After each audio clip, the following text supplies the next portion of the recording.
नहीं प्रपश्यामि ममाप्नोद्याद्यच्छोकम उच्चोषणम इंद्रियाणाम। मुझे जो शोक हो गया है ना, जिस शोक के कारण मैंने कहा था कि मेरे अंग शिथिल हो रहे हैं, मुंह सूख रहा है, रोमांचित हो रहा हूं, कंपी हो रही है, त्वचा जल रही है, खड़ा नहीं रह सकता हूं, गांडीव धनुष तो अपने आप ही हाथ से छूट रहा है। ये जो मुझे शोक हो गया भगवान, इस शोक का निराकरण, इसकी निवृत्ति मुझे यहां दिखाई नहीं पड़ रही है, आपके अलावा कौन करेगा।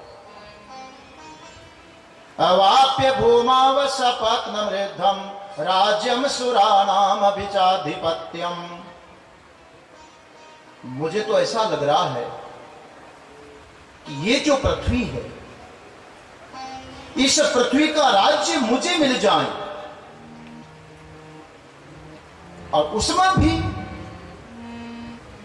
राजा जो होता है ना, वो राजा के भी कोई न कोई प्रतिद्वंद्वी होते हैं, शत्रु होते हैं। दूसरा देश वाला सोचेगा कि इसको पराजित करके मैं अधिकार में कर लूं।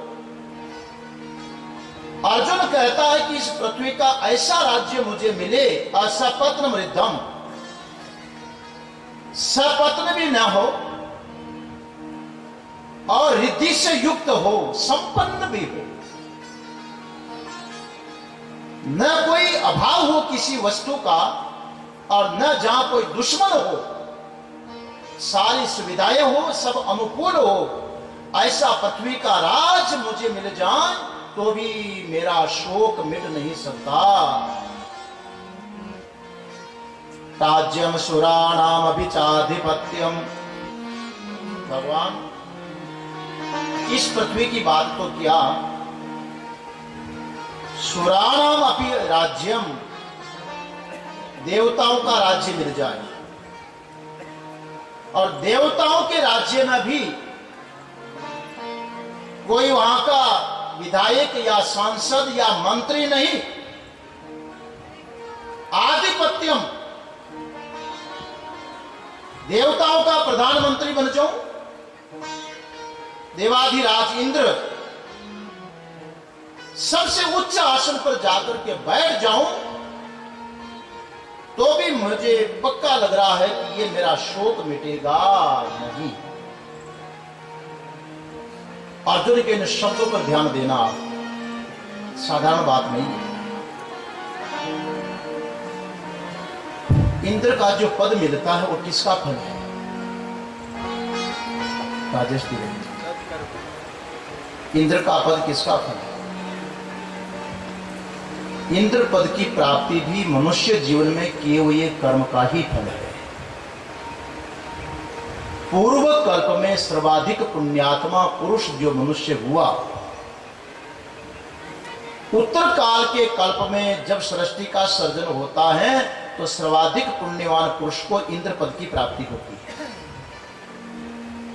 अथवा अश्वमेध यज्ञ उपासना आदि करने वाले को भी, पुराणों में ऐसा आया है कि कोई क्षत्रिय राजा अपने जीवन काल में 100 अश्वमेध यज्ञ निर्विघ्न संपन्न कर दे, और उसका जो पुण्य होगा वो होगा इंद्र पद की प्राप्ति। इंद्र पद की जो प्राप्ति वो कर्म का फल है, ध्यान देना, कर्म का फल। कर्म से सबसे बड़ा फल इंद्र पद ही प्राप्त किया जा सकता है, इसके बाद में कर्म फल की गति नहीं हो सकती, ध्यान दो। और इंद्र पद जो प्राप्त होगा वहां भी निर्भयता नहीं है, वहां भी डर है, भय है, चिंता है। इतने बड़े पद पर बैठने पर भी आपने भागवत सुनी, कई बार सुनी होगी, जब हिरण्यकश्यप मंदराचल की घाटी पर तप कर रहा है, कठोर साधना कर रहा है, इंद्र देवता घबराया, और हिरण्यकश्यप तो जंगल में तप कर रहा हो, इंद्र देवता भाग करके आया, हिरण्यकश्यप के महल में घुस गया। उसकी पत्नी थी कयादु, उसको अपहरण करके भागने लगा। वो विलखने लगी। भागते भागते सामने से नारद जी आए, वो पहचान लिया, पूछने लगे, रे नारद, ये इंद्र देवता तो देव होकर के दानव का काम कर रहा, बेचारी विलख रही है, घसीट के ले जा रहा। उसने कहा, इसका कुछ नहीं बिगाड़ूंगा, पर इसके पेट में एक दुष्ट का बीज पड़ा हुआ, हिरण्यकश्यप का, एक दैत्य के तप से त्रिलोकी तप गया, और एक और पैदा हो जाएगा तो बाप बेटे मिलके न मालूम क्या करेंगे, इसलिए पैदा होते उसको मार दूंगा ताकि हम देवताओं का पद सुरक्षित रहे। अब बताओ, देवता की गद्दी पर पहुंचा, इंद्र की गद्दी पर बैठा हुआ इंद्र देवता निर्भय है, उसको भी चिंता लगी, ये मेरी कुर्सी छिन न जाए। जैसे आजकल नेताओं को डर लगता है ना, अरे वो फलाना छोकरा आजकल ज्यादा चर्चित हो रहा, कहीं आने वाले चुनाव में टिकट ले आया तो हमारा तो पत्ता ही काट देगा बेटा। अब बताओ, इंद्र पद में भी निर्भयता नहीं है। इसलिए यहां पर अर्जुन कहने लगा कि कुछ भी कर्म करके यदि इंद्र आसन भी मुझे मिल जाएंगे तो भी मेरा शोक तो नहीं मिटेगा ना, भय चिंता तो नहीं मिटेगी। महाराज, मैंने सामवेदीय छांदों के उपनिषद में सुना है, नारद जी महाराज सनकादि ऋषियों के पास में गए और सनकादि ऋषियों को कहने लगे कि महाराज मुझे ज्ञान दीजिए, अधि ही भगवो ब्रह्मेति, ब्रह्म अध्ययन करवाइए। सनकादि ऋषि नारद जी को कहने लगे कि नारद जी, आपको हम क्या ज्ञान सुनाए, आप भी ब्रह्मा जी की मानस संतान हो और हम भी ब्रह्मा जी की मानस संतान है। सनकादि ऋषि और नारद दोनों ही ब्रह्मा जी की मानस संतान।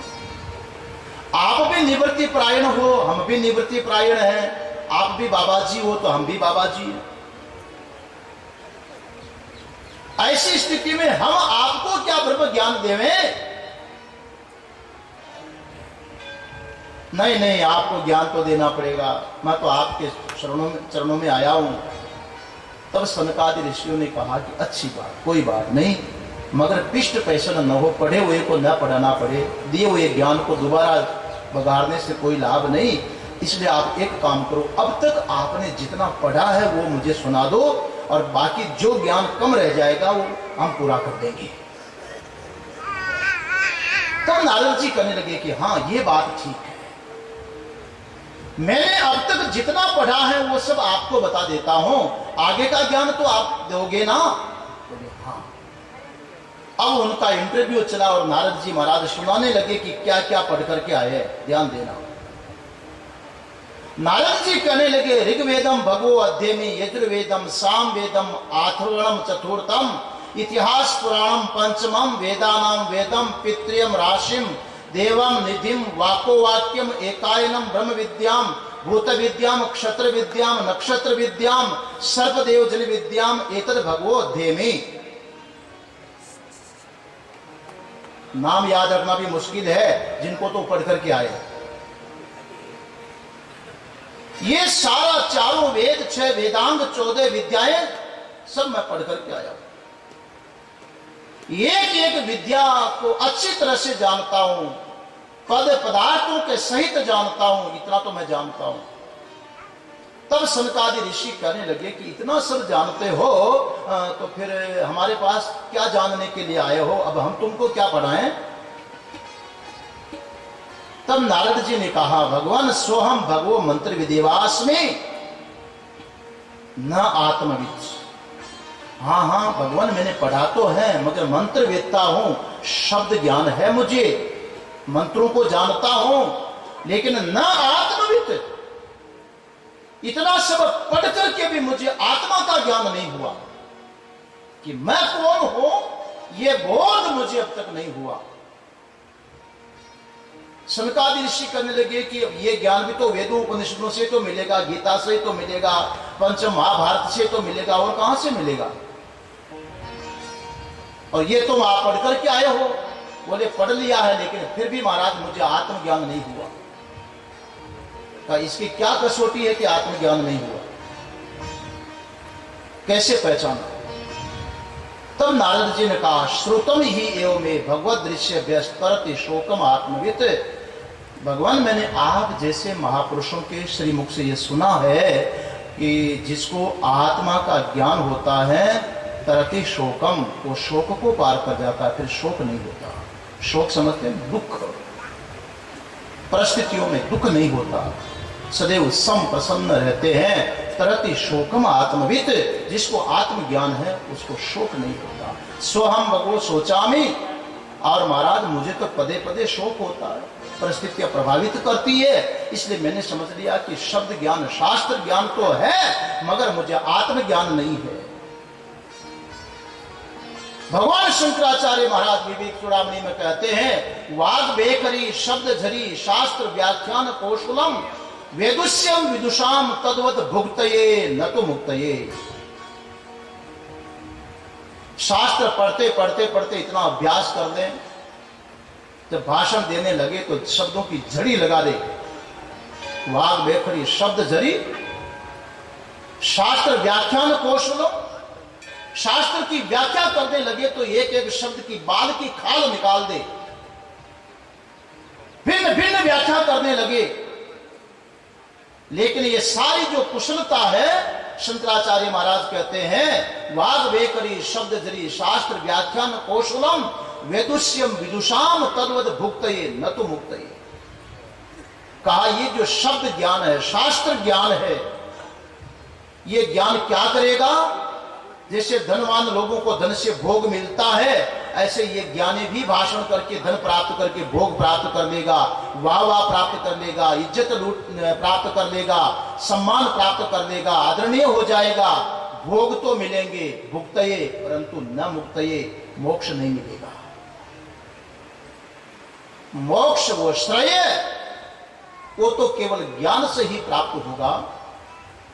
शोक की निवृत्ति ज्ञान के अतिरिक्त कहीं संभव नहीं है। यहां कुछ भी करके, कर्म करके, उपासना करके, चाहे इंद्र पद पर भी जाकर के बैठ जाओ तो भी शोक नहीं मिटेगा, वहां भी निर्भयता नहीं है।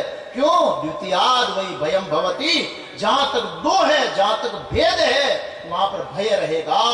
इसलिए भगवान आप तो मुझे ऐसा ज्ञान दो जाओ पा करके मैं निर्भय हो जाऊं, मेरे शोक की निवृत्ति हो जाए। कार्पण्य दोषोपहत स्वभाव पृच्छामि त्वां धर्म सम्मूढचेतः यत् श्रेयस्यात् निश्चितं ब्रूहि तन्मे शिष्यस्तेऽहं शाधिमां त्वां प्रपन्नम् न हि प्रपश्यामि ममापनोद्यात् यच्छोकमुच्छोषण इन्द्रियाणाम् तवाप्य भूमावसपत्नमृतं राज्यं सुराणाम् अभिचाधिपत्यम्। महाराज ये मेरा शोक मिट नहीं सकता, इसलिए आपकी शरण ले रहा हूं मैं। शोक तो केवल आपके द्वारा सुने हुए ज्ञान से ही मिटेगा और कोई उपाय नहीं है। अब आप सोचो सज्जनों, गीता का तात्पर्य क्या हो सकता है? अर्जुन क्या चाहता है? आप क्या चाहते हैं? दुख ना हो। बहुत बार पूछ चुका हूं, आप दुख को नहीं चाहते, शोक नहीं चाहते, 1% भी नहीं चाहते, एक क्षण भर के लिए भी नहीं चाहते। बस जिसको नहीं चाहते हो, जीवन से सदैव निकालना है तो आओ गीता में प्रवेश करेंगे। गीता का तात्पर्य है शोक निवृत्ति। जिस शोक की निवृत्ति न कर्म से है, न उपासना से है, न इस लोक में है, न परलोक में है, न मान में, पद में, प्रतिष्ठा में, कहीं भी नहीं है। जिस शोक की निवृत्ति उस शोक की निवृत्ति भगवद गीता में है। इसलिए गीता का तात्पर्य है शोक निवृत्ति। और शोक निवृत्त हुआ तो आनंद की उपलब्धि, रात निवृत्त हो गई तो दिन तो आएगा, दिन के बिना रात्रि की का अंत होना संभव नहीं है। इसलिए जब अर्जुन ने इस प्रकार भगवान से कहा, संजय धृतराष्ट्र को सुनाने लगा कि धृतराष्ट्र जी, एवं उक्त्वा ऋषिकेशं गुडाकेश परम तप न योत्स्य इति गोविंद मुक्त्वा तूष्णीं बभूवः। तमोवाच ऋषिकेश प्रहसन्नैव भारत सेनयोरुभयोर्मध्ये विषीदन्तमिदं वचः। संजय धृतराष्ट्र को कहने लगा कि भगवान कृष्ण और अर्जुन के बीच में जो बात चल रही है, अभी अभी अर्जुन ने जो बात कही, ऐसा बोल करके एवं उक्त्वा ऋषिकेशम, ऋषिकेश को इस प्रकार कह करके गुडाकेश ने, परंतप जो गुडाकेश है, एक निर्णय कर लिया, न योत्स्य, मैं युद्ध नहीं करूंगा। उक्त्वा तूष्णीं बभूव है, गोविंद को, भगवान को ऐसा बोल करके चुप हो गया। क्या बोल के चुप हुआ? न योत्स्य इति, ये इति शब्द ही तो सीमा मान दी। पुराने जमाने में पत्र व्यवहार होता था, आजकल तो सब मोबाइलों ने छीन लिया। पत्र व्यवहार होता था तो पत्र लिखते लिखते लिखते आखिर में इतिश्री शब्द डालते थे, उसके बाद कुछ नहीं लिखा जाता। इतिश्री होगी माने अब पूर्ण हो गया, आगे कुछ बाकी नहीं रह गया, कुछ कहने की लिखने की जरूरत नहीं। ऐसे अर्जुन ने जो कहना था अपनी बात कह दी और भगवान को कह करके क्या किया, न योत्स्य इति, आखिर में ये शब्द कहा, मैं आपके शरण में हूं, आप मुझे ज्ञान दो, मगर एक बात है, युद्ध नहीं करूंगा। पहले क्या बोला?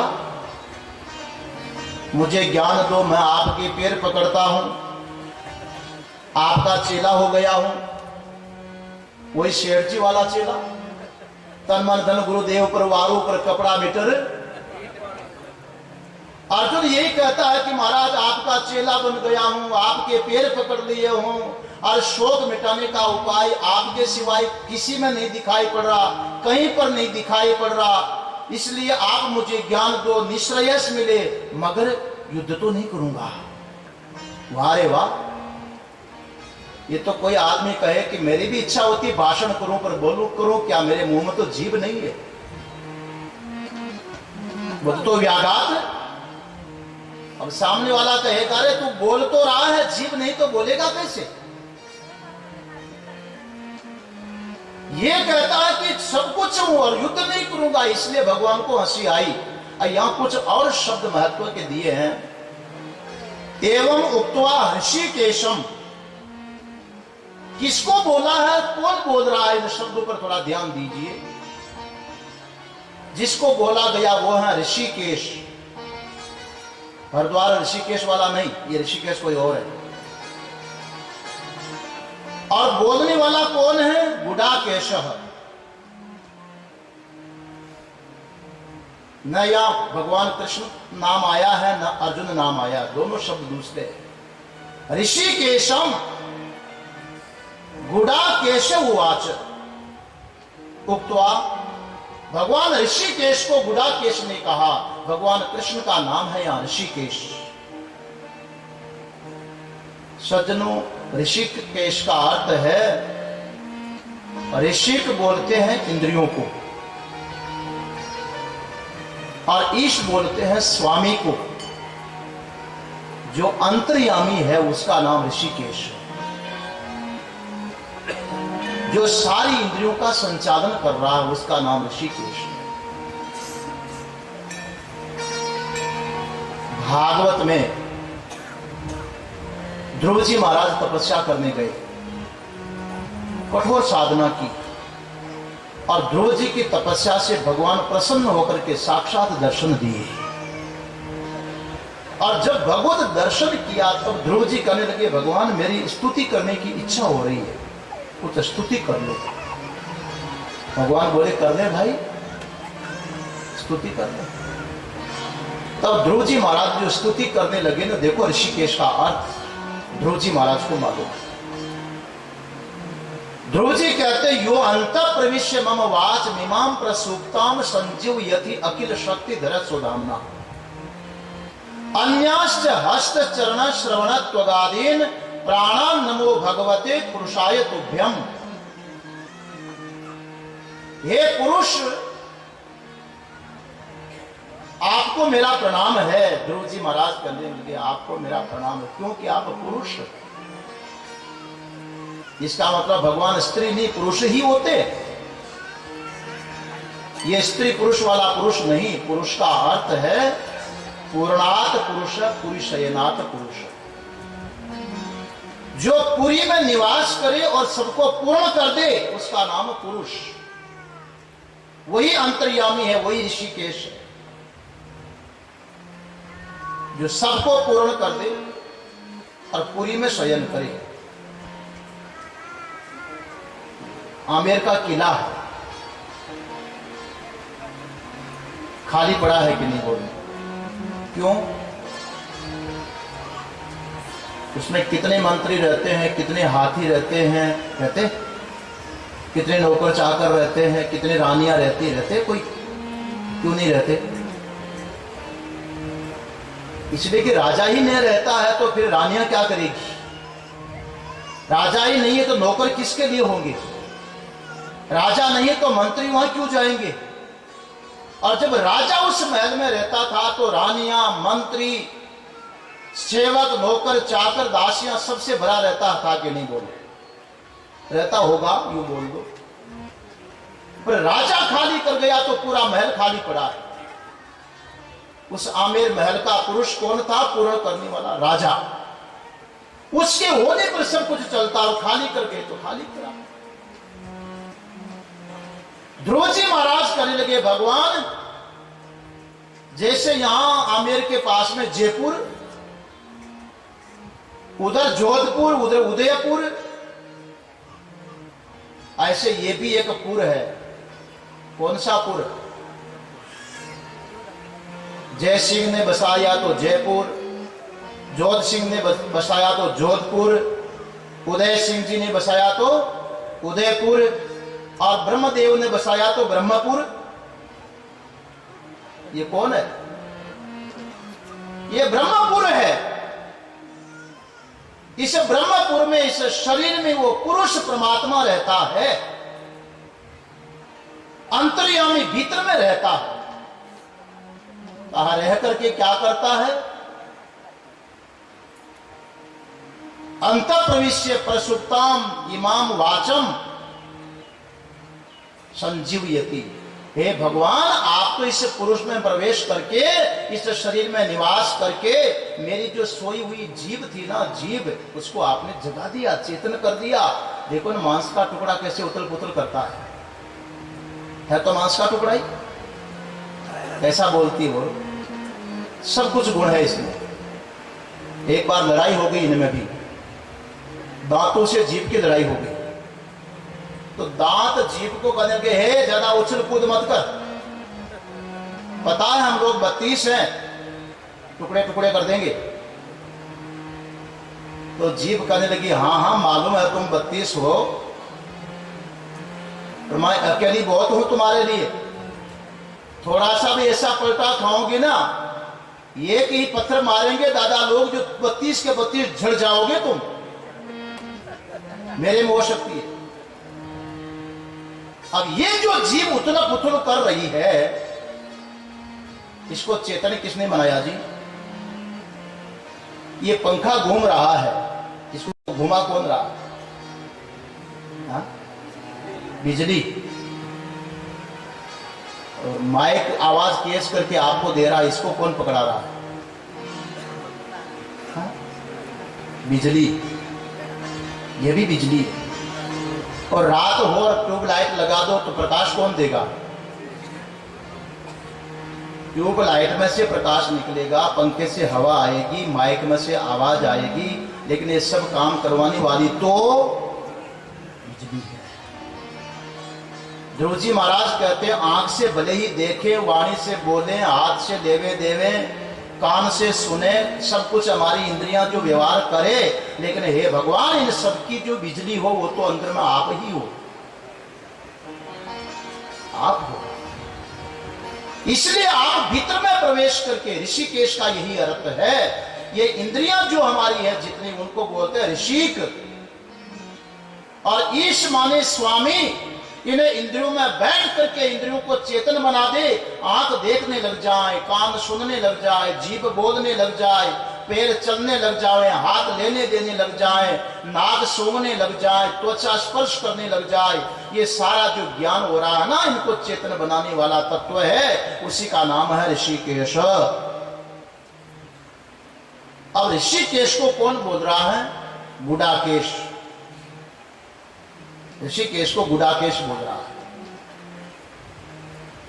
अब बताओ, भगवान से कोई छुपी हुई बात हो सकती है क्या? अरे अंदर में चेतना ही वही दे रहा है बैठ करके, तो उनसे क्या छुपा सकोगे बताओ? मन में जो विचार उठ रहा है ना, वो भी उसी से उठ रहा है, वो बिजली तो वही है मन की भी। बुद्धि में निश्चय कर रहे हो, उसकी बिजली भी परमात्मा ही है भीतर में।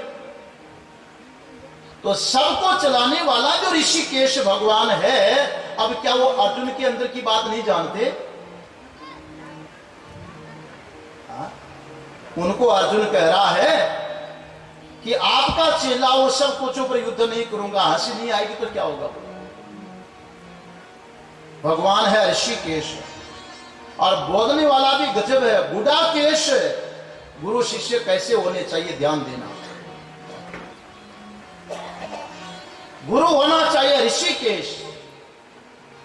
जब गीता प्रारंभ करता हूं तो एक श्लोक बोला करता हूं, वसुदेव सुतं देवं कंसचाणूरमर्दनं देवकी परमानंदं कृष्णं वंदे जगद्गुरुं। भगवान कृष्ण जगत गुरु है,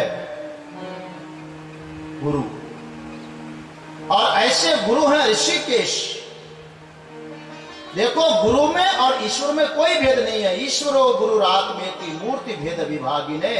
शक्लें तो अलग अलग है, लेकिन शक्ल मान अलग नहीं है। परमात्मा है सत्य आत्मा, वही गुरु है।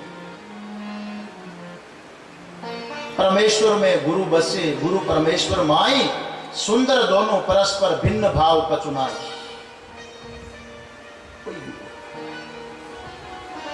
इसलिए भगवान ऋषिकेश को गुडाकेश कह रहा है। गुडा का ईश्वर, गुडाकेश। और गुडाकेश शब्द को बिखेर दो, एक वाक्य कर दो आप, गुडाकेश।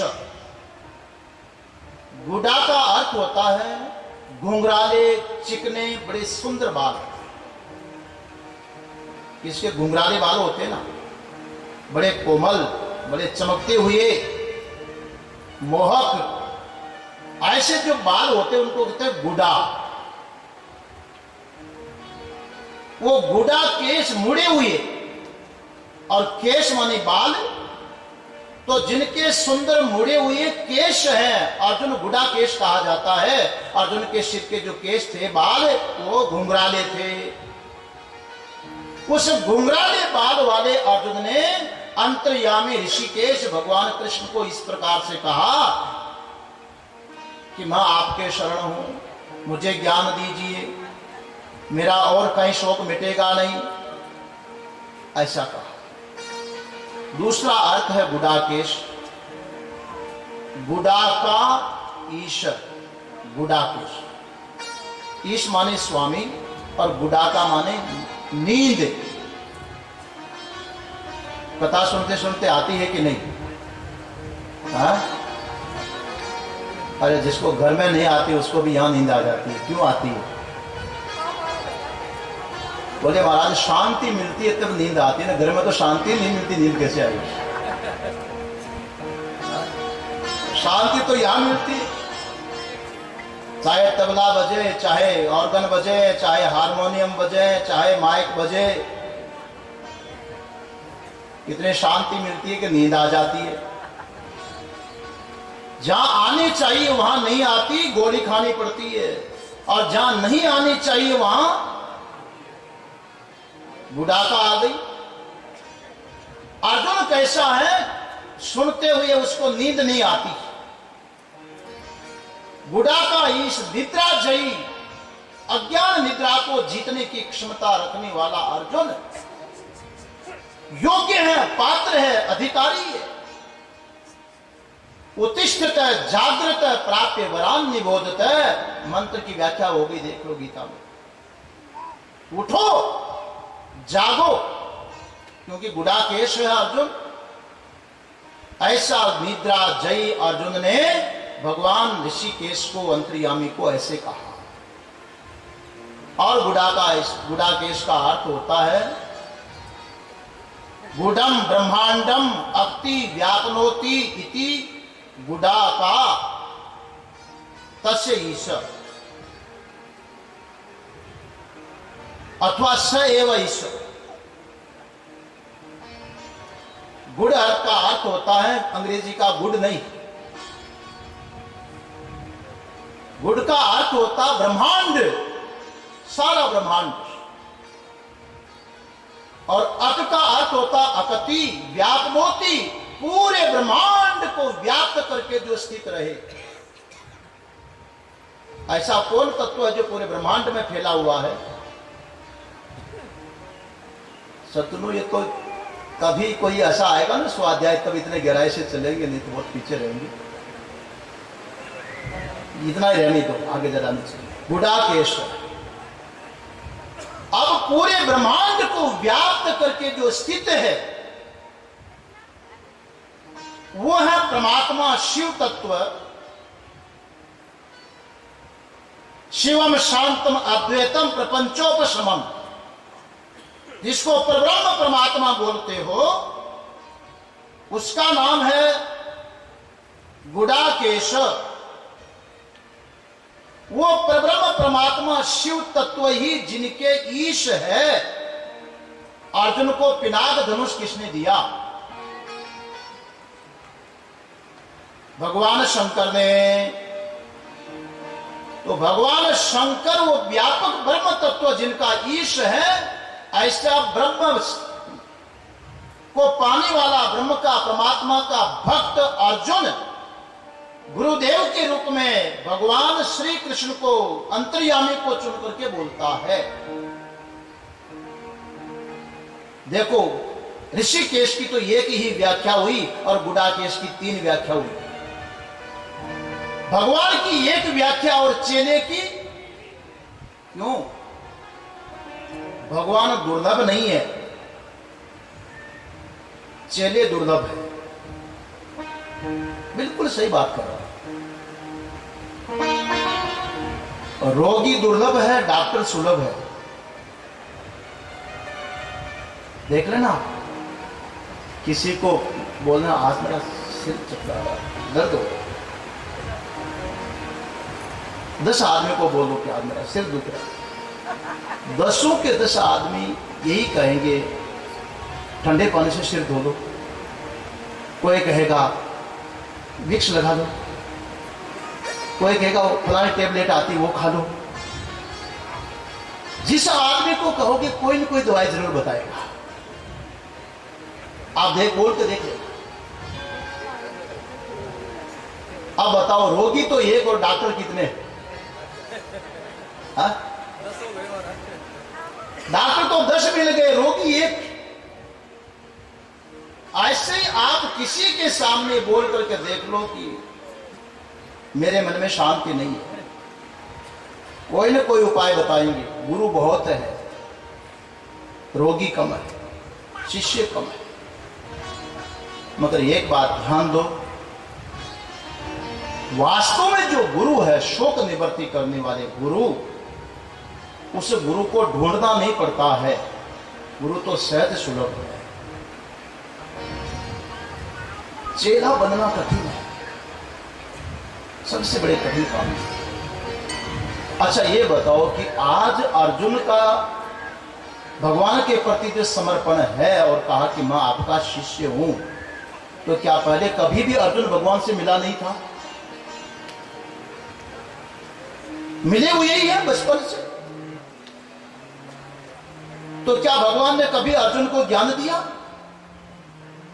क्यों नहीं दिया? इसलिए नहीं दिया कि अर्जुन अब तक चेला नहीं बना था। चेला नहीं मिला भगवान को, अर्जुन तो मिल गया था पर शिष्य नहीं मिला। गुरु को ढूंढना नहीं पड़ता है, गुरु तो अपने आप ईश्वर कृपा से मिल जाते हैं। सज्जनों, शिष्य को शिष्य बनना जरूरी होता है। भागवत में तो ऐसे बहुत प्रसंग आए हैं। ध्रुव जी महाराज तपस्या करने गए, किसी गुरु से पूछ के नहीं गए कि मैं किस मंत्र का जप करूं, कैसे प्राणायाम करूं, समाधि कैसे लगाऊं। एक निश्चय किया कि तप करूंगा। रास्ते में जा रहा था, उधर से नारद जी महाराज आए और बालक को पूछा कौन है, कहां जा रहा, उसने परिचय दिया और नारद जी कहते चल चल वापस चल, ये तो मां के शब्दों की चोट खा करके जा रहा, चल वापस चल। बालक कहता वापस नहीं जाऊंगा, मैं तो तप करूंगा। तब नारद जी ने देखा कि ऐसा चेला तो मुश्किल से मिलता, चलो चेला बनाओ, ओम नमो भगवते वासुदेवाय मंत्र दे दिया। अब गुरु को तो ढूंढा ही नहीं, गुरु तो अपने आप आ गए, चेला मिल गए। गुरु को कहां खोजा? परीक्षित को श्रृंगी का शाप लगा, 7 दिन तक्षक आएगा, तुम्हें दंश करेगा, मारे जाओगे। इतने में परीक्षित कोई गुरु खोजने के लिए नहीं निकला, जैसे बीमार डॉक्टर खोजने निकले। गुरु ढूंढने के लिए नहीं गया। परीक्षित सीधा शुकताल में गंगा किनारे जाकर के बैठा और सवेरे सवेरे देखा है कि सामने से कोई नंग धड़ंग एक विरक्त अवधूत बाबा आ रहा है। योग्य अधिकारी ने समझ लिया कि कोई महापुरुष है। सुखदेव जी महाराज और जाकर के चरणों में गिर पड़ा। और परीक्षित ने गुरु को नहीं ढूंढा, गुरु ने, सुखदेव ने परीक्षित को ढूंढ निकाला। गुरु मिल गए। नारद जी महाराज भक्ति के बालकों को जगाने के लिए गुरु को ढूंढा, लेकिन कहीं नहीं मिले। हार करके बद्रीवन में पेड़ के नीचे जाकर के बैठ गए कि तप करूंगा। और इतने में तो गुरु ने नारद को ढूंढ लिया मार्ग बताने के लिए। सनकादि ऋषि सामने से आ गए। वसुदेव जी कहीं भी गुरु को ढूंढने के लिए नहीं गए, द्वारका में बैठे हुए थे। नारद जी महाराज वसुदेव जी को जाकर के ढूंढ लिया और वसुदेव जी का नारद जी का संवाद हुआ। 11वां स्कंद भागवत का देखना। गुरु को ढूंढो तो गुरु मिलेंगे नहीं, और शिष्य बन जाओगे तो गुरु अपने आप तुमको मिल जाएंगे। इसलिए आज जब अर्जुन शिष्य बन गया, भगवान को गुरु के रूप में स्वीकार कर लिया, तब गुरु में दृष्टि कैसी होनी चाहिए? ईश्वरो गुरुरात्मेति मूर्ति भेद विभागिने। गुरु तो साक्षात ईश्वर है, अंतर्यामी है, दिल की जानते हैं, ऋषिकेश है। इसलिए इन शब्दों का प्रयोग आया है। एवं उक्त्वा ऋषिकेशम गुडाकेश परम तप। और अर्जुन है गुडाकेश, निद्रा जयी। शिष्य बहुत प्रकार के होते हो, बहुत प्रकार के। कुछ शिष्य तो ऐसे होते, हमारे गुरुजी सुनाया करते हैं, कोई अर्थार्थी होते हैं, कोई पंजार्थी होते हैं, कोई सोगनार्थी होते हैं, कोई मोक्षार्थी होते हैं। आप लोगों में कैसे हो तो आप जानो, मैं किसी का नाम नहीं लेता, न किसी को देखता न करता। पर हमारे गुरुजी जो सुनाते वो बता तो दूं, अपने आप को तो समझ लेना। बंसी जी साहब ने बैठे इसलिए याद आ गई। ये सबसे ज्येष्ठ है यहां पर। हा? कोई शिष्य, एक शिष्य होता है पंचार्थी, अरे भाई देखो, दुनिया में निगुरा नहीं रहना चाहिए, गुरु का हाथ सिर पर होना चाहिए। निगुरा रहना ठीक नहीं। निगुरा तीर्थ यात्रा करेगा, व्रत उपवास करेगा, धर्म कर्म करेगा, उसका कोई फल नहीं मिलता है, इसलिए गुरु बना लो। बोले गुरु कैसा? अरे कैसा भी हो, गुरु गेला, गुरु बावड़ा, कैसा भी हो बना लो। वो बनने वाला चेला कौन है? पंजार्थी। उसको गुरु से कोई लेना देना नहीं, खाली हाथ रखवाना है ताकि निगुरा न रहे, निगुरापन का कलंक हट जाए, इसलिए पंजार्थी। ये कोई शिष्य होता है सौगनार्थी, सौगंध खाने के लिए। तुम्हारी सौगंध, विश्वास करो, पिता की सौगंध, मां की सौगंध नहीं खाते, कभी काम आएंगे। मेरे गुरु की सौगंध खा के कहता हूं मैं, ऐसा ही देखा, ऐसा ही किया, सच कहता हूं। सौगंध खाने के लिए गुरु बना दो। हाँ? गुरु की कसम बोल दो, इसलिए गुरु बना। पंजार्थी, सौगनार्थी, एक होता अर्थार्थी। अरे गुरु का चेला बनाओ, गुरु जी खुश हो जाएंगे, आशीर्वाद देंगे, मेरा काम बन जाएगा।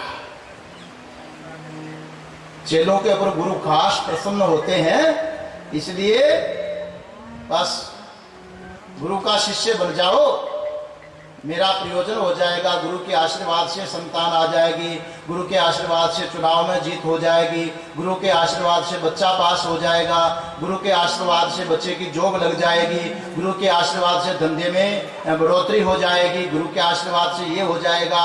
इसके लिए गुरु बना लो, मेरा काम बन जाएगा ना गुरु के आशीर्वाद से। अर्थात चौथा होता है मोक्षार्थी, वो तो लाखों करोड़ों में कोई एक होता है। इसलिए गुरु बनाया जाए, मुझे सिर्फ निश्रेयस चाहिए, मोक्ष चाहिए, मैं जन्म मरण से मुक्ति चाहता हूं गुरुदेव। अनादि काल से संसार में पुनरपि जननम पुनरपि मरणम पुनरपि जननी जठरे शयनम, ये संसारे खलु दुस्तारे, कृपया पाहि माम मुरारे। हे भगवान, बार बार के जन्म, बार बार के मरण से मेरी रक्षा करो, मुझे मोक्ष प्रदान करो, ऐसा ज्ञान दीजिए जो निश्रेयस मिल जाए। उस शिष्य का नाम है मोक्षार्थी। यह अर्जुन सज्जनों मोक्षार्थी शिष्य है। बार बार भगवान को कहता कि मुझे मोक्ष चाहिए, मुझे निश्रेयस चाहिए, मुझे इंद्र का पद भी नहीं चाहिए, इस धरती के भोग नहीं चाहिए, सिर्फ गुरुदेव मुझे मोक्ष चाहिए। ऐसा पात्र शिष्य का नाम है गुडाका ईश। प्रमाद को, निद्रा को, आलस्य को जीतने वाला। प्रमादी को कभी ज्ञान नहीं होता, आलसी को कभी बोध नहीं होता, निद्रा जयी को ज्ञान होता है। या निशा सर्वभूतानाम तस्याम जागृति संयमी, एश्याम जागृति भूताने सा निशा पश्यतो मुझे। सब सो रहे हैं तो साधक जाग रहा है। ऐसा निद्रा जयी गुडाकेश अर्जुन पात्र शिष्य है, उत्तम अधिकारी। वो भगवान कृष्ण को, अंतर्यामी को साक्षात परमात्मा रूप में गुरु बनाकर के कहता है, मेरा शोक दूर आपकी कृपा से होगा और निश्रेयस आपकी कृपा से मिलेगी, ज्ञान आपसे होगा, ये सब करूंगा, मगर न योत्स्य, बस भगवान मैं युद्ध नहीं करूंगा। एवं तुष्णिम बभूव, बस ऐसा बोला, अर्जुन चुप हो गया। जैसे पत्र समाप्त हो गया, बंद कर दो। अर्जुन ने कहा कि नहीं योत्स्य इति, युद्ध नहीं करूंगा, बोल करके चुप हो गया। तमोवाच ऋषिकेश प्रहसन्न युवा भारत। एक शिष्टाचार की बात बताएं आपको। जब अर्जुन चुप हो गया, तुष्णिम बभूव, चुप हो गया, तब भगवान बोले।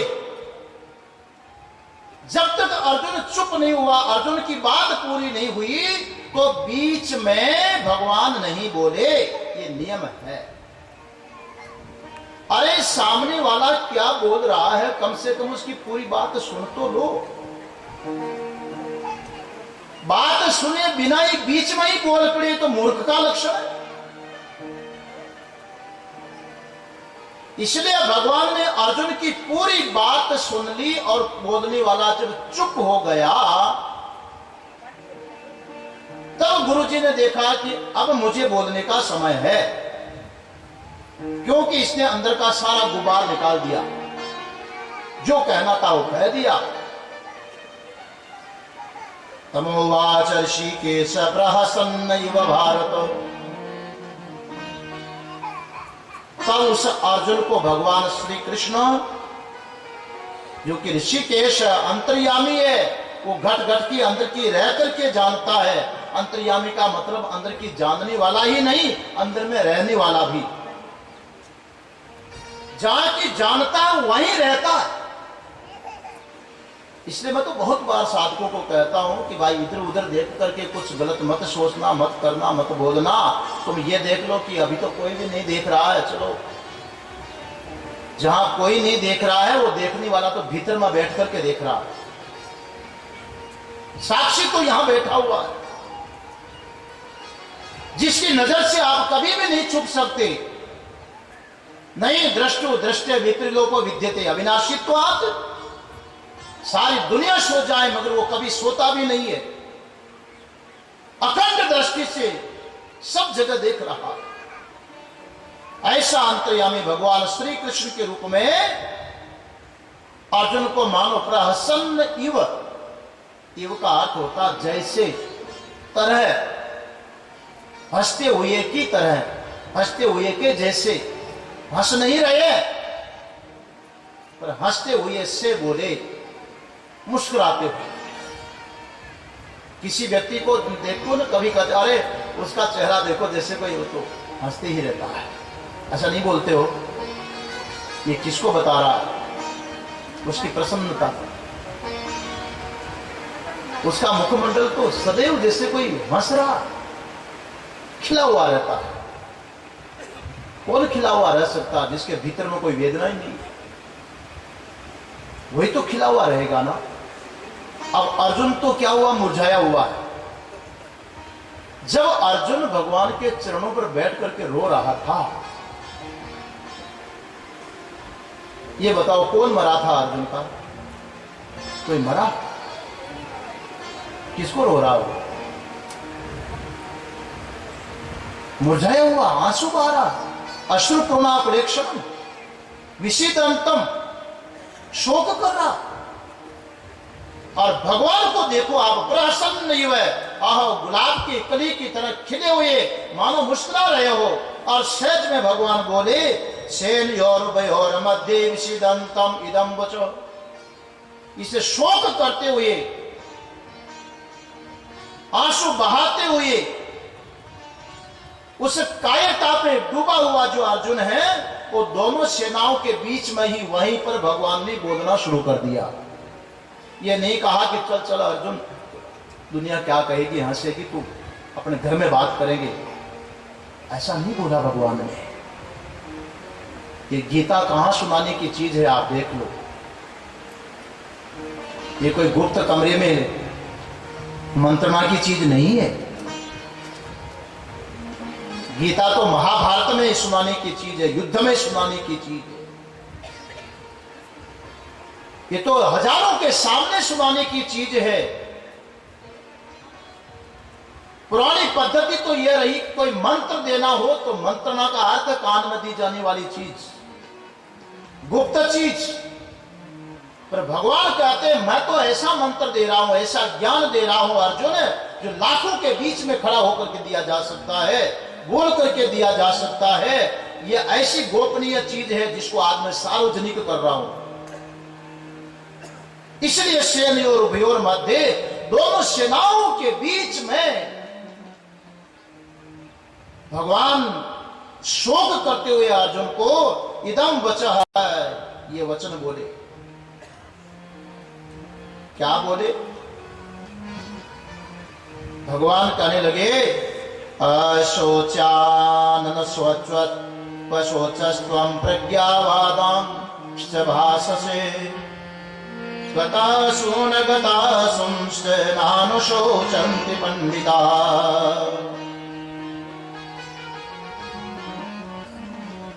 जब चेला रो रहा हो तो गुरु को क्या करना चाहिए था? किसी बाप का बेटा रो रहा हो तो बाप क्या करेगा? बच्चा रो रहा तो माँ क्या करेगी? गोद में उठाएगी और आंसू पोंछेगी। हाँ? तो भगवान को भी चाहिए था कि रोते हुए अर्जुन को सीने से चिपका लेते और पहले तो आंसू पोंछते, लाड़ प्यार करते, तो शांत रहे बेटा, रो मत, तो मेरा चेला बन गया, अब अच्छा नहीं लगता, समझाते। पर भगवान ने बिल्कुल उल्टा किया, आंसू नहीं पहुंचे, वो तो मानो जले हुए में और नमक डाल दिया। जब अर्जुन ये कहने, वो रो रहा और भगवान हंसे हुए से बोले, तो पहले तो यही हो जाता है कि बेचारा ये तो रो रहा और ये हंस रहा। ऐसा संसार में कभी होता है कि नहीं? बहुत लोग रोते पर एक हंसता रहता। एक महात्मा जी थे, बात याद आ गई, सुना दो, आपकी सुस्ती उड़ जाएगी। गुरु चेले दोनों ही कहीं जा रहे थे, वो पास में ही कोई किसी गृहस्थ के घर में शादी थी और बारात को विदाई दी जा रही थी, बेटी को भी विदा किया जा रहा था। तो उस समय छोकरी भी रो रही थी जिसकी शादी हुई, उसकी माँ रो रही है, उसकी बहनें रो रही है, सहेलियां रो रही है, परिवार के एक एक पिता रो रहा, भाई रो रहा, सबके आंसू की धारा लगी हुई है, सब रो रहा। मगर वो जो घोड़े पर बैठा था वो मर्द नहीं रो रहा, वो तो मुस्कुरा रहा है और सब रो रहे हैं, पर वो रोता है क्या? वो चेले जी ने गुरु जी को कहा, गुरु जी ये क्यों रो रहे हैं? बोले इस बच्ची की शादी हुई है, इसको ससुराल भेज रहे हैं इसलिए रो रहे हैं। तो कहा ये क्यों नहीं रो रहा घोड़े पर बैठा जो? तो गुरु जी ने कहा बेटा ये सब तो आज ही रोएंगे, पर ये बेटा जिंदगी भर रोएगा।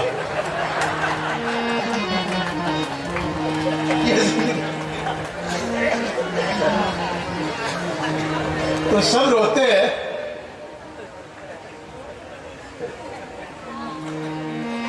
वही बात है, गए साल मुंबई में किसी भक्त के हम भोजन के लिए गया, गुजराती थे, तो उनके एक ही लड़का और लड़के ने लव मैरिज किया, आजकल की भाषा की बात कर रहा हूं, प्रेम विवाह। लड़के की हाइट लगभग 6-6.5 फुट की होगी और बच्ची की हाइट 3.5 के नीचे थी। तो उसे बच्चे के पिताजी ने मजेदार एक बात मुझे बताई। बोले स्वामी जी एक अखंडानंद महाराज के शिष्य हैं, वो एक दिन हमारे घर पर आए, मुंह लगे स्वामी जी और परिवार भी मुंह लगा हुआ है। एक दिन वो हमने कहा कि इन दोनों ने कोर्ट मैरिज की है। तो स्वामी जी उस लड़की को पूछने लगे, उसका नाम व्योमा था। बोले क्यों व्योमा, इस प्रणव को तुमने क्या सोच करके पसंद किया? क्योंकि हाइट का मेल नहीं था। तो कहा कि इस प्रणव को तुमने क्या सोच के पसंद किया है? इसकी लंबाई 6.5 फुट की, तेरी 3.5 फुट की, क्या सोच के पसंद किया?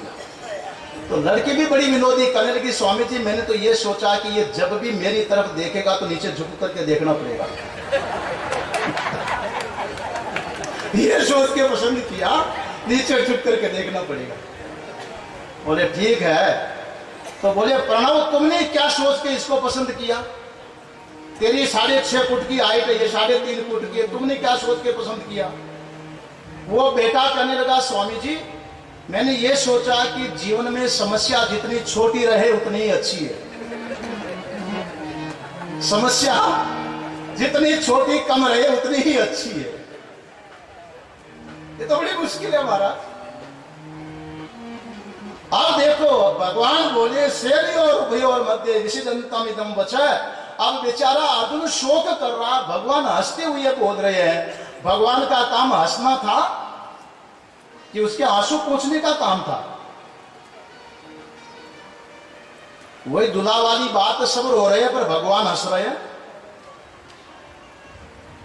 हंसते हुए भगवान अर्जुन के इस सारी बातों का समर्थन नहीं किया, अभी तो ऐसी ताड़ पिलाई। अरे मूर्ख, अशोचान अनुशोचस्त्वम प्रज्ञावादं भाषसे गतासून गतासूंश्च नाम शोचन्ति पंडिताः।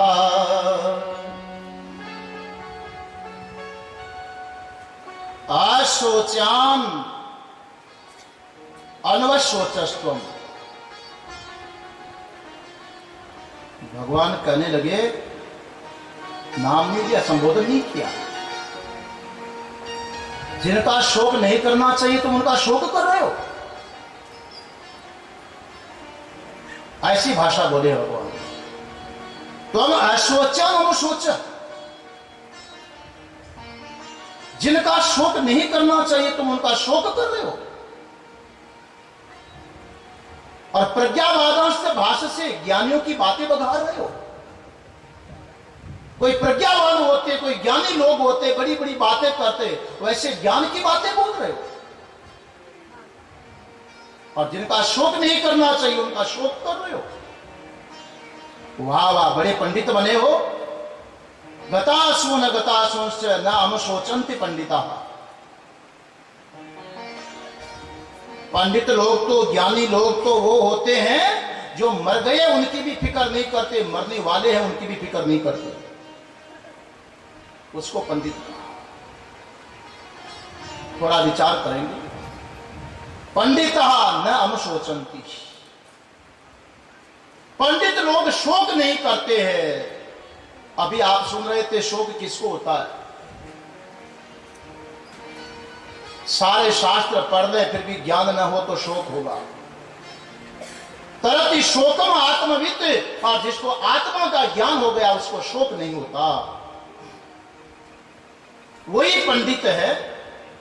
पंडिता न अनुशोचन्ति, पंडित शोक नहीं करते हैं। पंडित माने आजकल की भाषा में जिस पंडित शब्द का प्रयोग करते हो वो पंडित की बात नहीं है। आजकल तो जिनको पंडित कहा जाता है ना, वो अपना अनादर अपमान समझता है।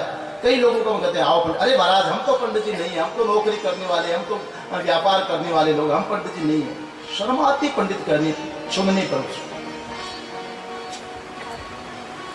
पंडित तो हमारे शास्त्रों में बड़ा आदरणीय शब्द है। अरे लाखों करोड़ों में कोई भाग्यशाली होता है जो पंडित होता है। पंडा शब्द का अर्थ होता है आत्म विषयता बुद्धि।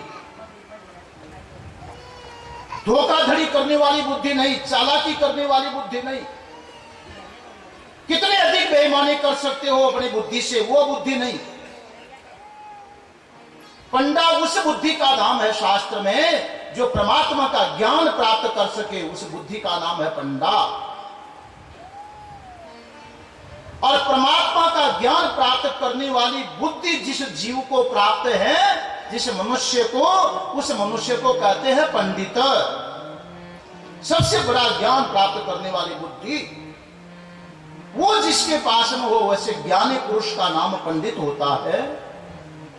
और पंडित का लक्षण बताया, गतासून अगतासूंश्च नाम शोचन्ति पंडिता। पंडित जिनके प्राण चले गए, मर गए हैं, पहले पितृयोनि को प्राप्त हो गए, उनकी भी फिक्र नहीं करता।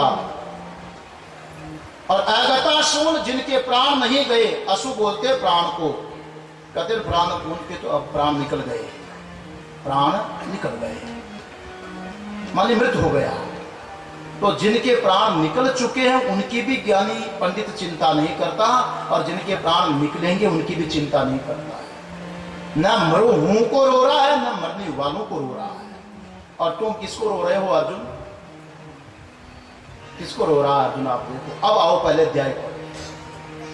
अर्जुन ने कहा था कि वर्ण संकरता आने पर पितरों को श्राद्ध तर्पण करने वाला कोई नहीं रहेगा, तो पतंती पितरो हेशाम, उनके पितर गिर जाएंगे।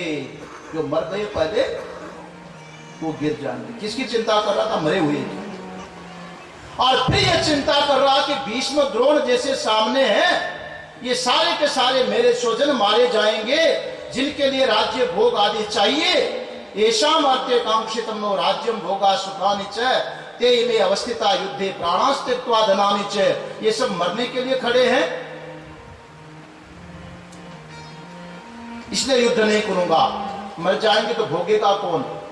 अब जिंदों की भी चिंता कर रहा, मरे हुए की भी चिंता कर रहा है, मगर अपनी चिंता नहीं कर रहा। मेरा क्या होगा? बस ये मूर्ख का लक्षण है, ध्यान देना। मूर्ख का लक्षण यही है, मर गए और मरने वालों के चक्कर में पड़ा हुआ है, पर अपना नहीं सोच रहा। भर्तृहरि ने नीति शतक में एक बहुत अच्छी बात कही। अब 1 मिनट कीर्तन कर ले, बहुत देर हो गया। गीता में मुझे कीर्तन की याद कम आती है, भूल जाता हूं। जय जय राधा रमण गिरधारे, गिरधारे श्याम बनवारे। जय जय राधा रमण गिरधारे, गिरधारे श्याम बनवारे। जय जय राधा रमण गिरधारे, गिरधारे श्याम बनवारे। जय जय राधा रमण गिरधारे, गिरधारे श्याम बनवारे। जय जय राधा रमण गिरधारे, गिरधारे श्याम बनवारे। जय जय राधा रमण गिरधारे, गिरधारे श्याम बनवारे। ओ जय जय राधा रमण गिरधारे, गिरधारे श्याम बनवारे। जय जय राधा रमण गिरधारे, गिरधारे श्याम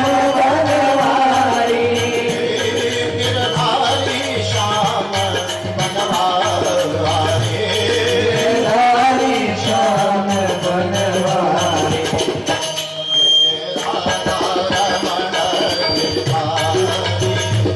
गिरधारे श्याम बनवारे। राधा रमण गिरधारे, गिरधारे श्याम बनवारे। जय जय राधा रमण गिरधारे, गिरधारे श्याम बनवारे। जय जय राधा रमण गिरधारे, गिरधारे श्याम बनवारे।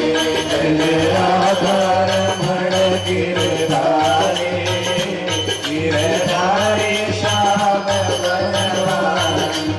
सभी बोलिए, भाव से बोलिए, ताली बजा करके बोलिए। देखो ताली में बहुत गुण है। हमारे मकान में प्रत्येक कमरे के दरवाजे के पीछे लाइट का बोर्ड लगा होता है।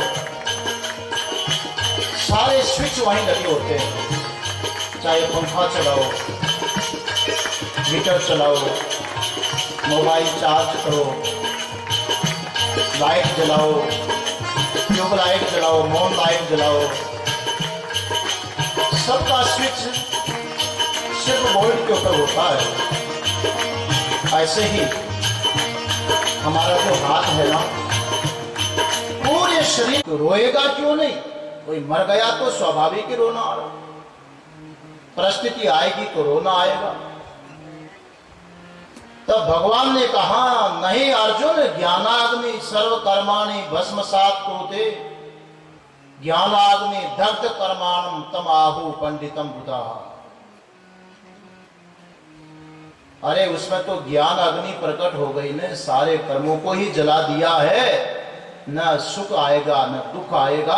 सुख दुख देने वाले जो कर्म है वो ज्ञान अग्नि में जल गए। जिस पुरुष के उसका नाम है पंडित ज्ञानाग्नि दग्ध कर्माणम तम बुधा पंडितम आहो। बुद्धिमान लोग उसको पंडित कहते हैं जो ज्ञान अग्नि में कर्मों को जला दे। छठे अध्याय में और पंडित की व्याख्या किया भगवान ने, विद्या विनय संपन्ने ब्राह्मणे गवि हस्तिनि स्वनि चैव स्वपाके च पंडिताः समदर्शिनः।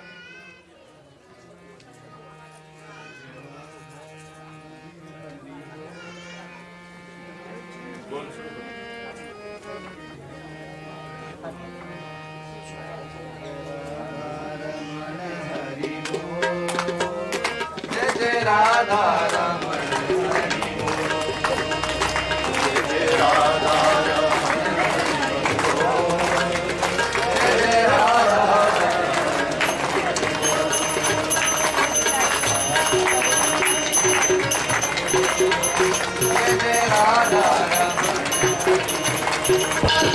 जय जय राधा रमण हरि बोल, जय जय राधा रमण हरि बोल, जय जय जय जय राधा रमण हरि बोल, जय जय राधा रमण हरि बोल, जय जय राधा रमण हरि बोल, बोल जय जय राधा रमण हरि बोल, जय जय राधा रमण हरि बोल। विद्या विनय संपन्ने ब्राह्मणे गवि हस्तिनि सुने चैव स्वपाके च पंडिताः समदर्शिनः। भगवान ने तीसरी व्याख्या किया है पंडिताः समदर्शिनः पंडिता, जिनको समदृष्टि प्राप्त हो गई है उसका नाम पंडित है। विद्या विनय संपन्ने ब्राह्मणे गवि हस्तिनि, चाहे कोई विद्या विनय संपन्न विद्वान ब्राह्मण हो और चाहे सामने गाय हो और चाहे आंखों के सामने हाथी हो, चाहे आंखों के सामने कुत्ता हो और चाहे आंखों के सामने चांडाल हो, पंडित जो होता है समदर्शी होता है। इसकी व्याख्या तो वही सुनाऊं कि अभी सुना दूं? अरे महाराज जिस गति से चल रहे हो वहां पहुंचोगे भी नहीं, उससे पहले तो 25 में पहुंच जाओगे।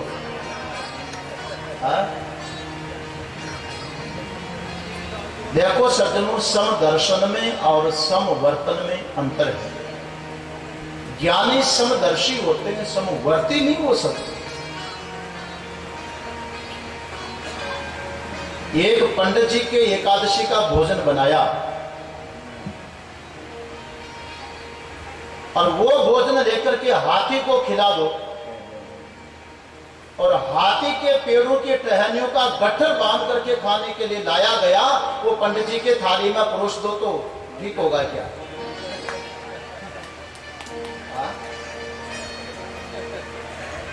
और यदि ऐसा नहीं कर सकते तो आप विषमदर्शी है, यही मानना पड़ेगा ना।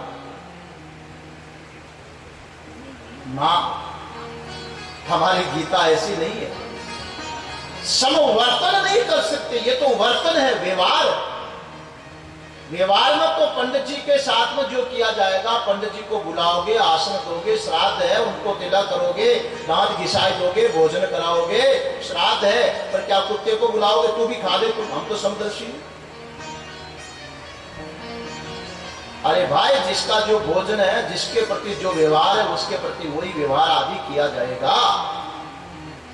लेकिन पंडित ज्ञानी वो है जो सबकी आत्मा में उस परमात्मा को देख रहा है। जो भोजन हाथी चारा खा रहा है उसको पचाने वाला भी उसके पेट में भगवान है, और जो पंडित जी फलार कर रहे हैं उनके पेट में फलार को पचाने वाले भी भगवान है। कुत्ता मांस खा रहा है, उस मांस को पचाने वाला भी भगवान है। तो गाय घास खा रही है, उसको पचाने वाला भी भगवान ही है। सबकी आत्मा और वैश्वानर अग्नि तो सब में भगवान ही है। उस भगवान को देख रहा है सब में समान रूप से, न कि सब में समान वर्तन कर रहा है। ऐसी दृष्टि जिसको प्राप्त हो जाए वो है पंडित, समदर्शी पंडित, दर्द कर्मा पंडित और शोक राहित्य जीवन पंडित।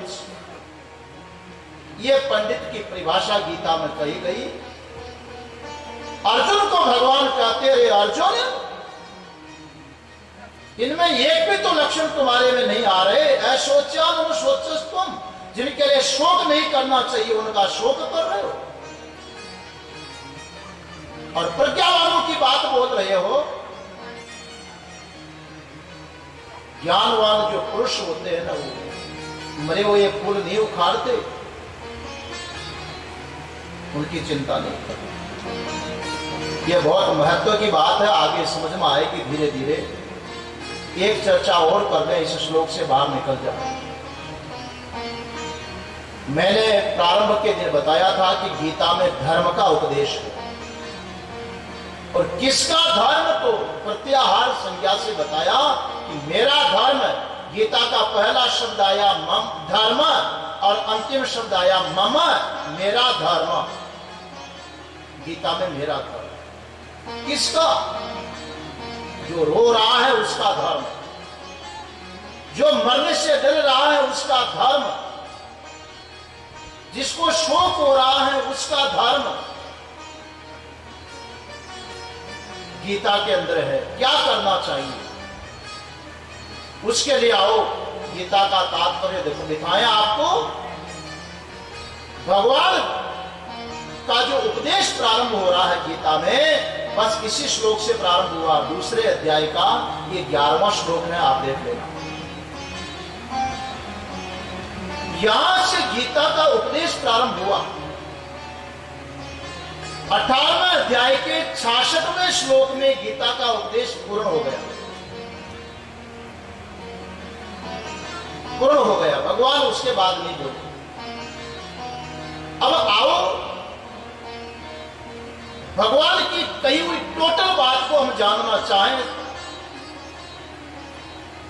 तो भगवान क्या कहना चाहते हैं, उसमें भी वही संज्ञा बनाओ, प्रत्याहार संज्ञा, आदि और अंतिम शब्द को मिलाओ, पता चल जाएगा गीता क्या कह रही है। इस 11वें श्लोक का पहला शब्द आया है अशोच्यान, अशोच्यान, और 18वें अध्याय के 66वें श्लोक का अंतिम शब्द आया मा शुचे। इनको मिला दो, एक वाक्य बना दीजिए, अशोच्यान मा शुचे। गीता यही उपदेश दे रही है। अशोच्यान का अर्थ होता है जो शोक करने लायक नहीं है। शोक करना जिनके लिए ठीक नहीं है, उचित नहीं है। जिंदू को ही रो रहे हो, ये कोई बुद्धिमानी नहीं है, ये कोई समझदारी नहीं है। इसलिए अशोच्यान जो शोक करने योग्य नहीं है, उनका शोक मत करो, माशुच। यही गीता उपदेश दे रही है कि जो शोक करने लायक नहीं है उनका शोक मत करो। कैसे नहीं करें, हमें तो फिर भी शोक होता है नारद जी की तरह। स्वहम भगवो शोचामि, हम तो कितने गीता पाठ कर लिए, कितने पन्ने उलट दिए, फिर भी शोक होता है। क्या करें? तब कहते हैं आओ, यदि इसको पूरा समझना तो आदि अंत के बीच में जो समझाया गया पूरा समझ लो, रोना धोना बंद हो जाएगा। मगर उसको समझने के लिए कल 10 बजे तक की इंतजार करनी पड़ेगी, घड़ी मना पड़ती है।